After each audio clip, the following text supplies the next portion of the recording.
மாந்திரிக ரீதியாக வீட்டில் இருக்கக்கூடாத மரங்கள். ஒரு வீட்டுல என்னென்ன மரங்கள் இருக்கணும் இருக்கக்கூடாது அப்படின்னு மாந்திரிக சாஸ்திரத்துல சொல்றாங்க. அரச மரம், முருங்கை மரம், பப்பாளி மரம், பாதா மரம், கருவேப்பிலை மரம், வெள்ளருக்க மரம், புளிய மரம், கல்யாண முருங்கை மரம், போன்சார் மரங்கள், பனை, எட்டி, இலுப்பை, அகத்தி மரம்.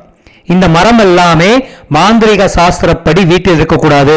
அப்படி வீட்டில் இருந்தால், இப்ப அரசமரம் வீட்டுல வச்சிருக்கோம் அப்படின்னா உங்கள் ஜாதகத்தில் சூரியனும் கெட்டு அரசமரம் இருந்தது அப்படின்னா உங்களுக்கு அதீதமான பிரச்சனைகளை உண்டு செய்யும்.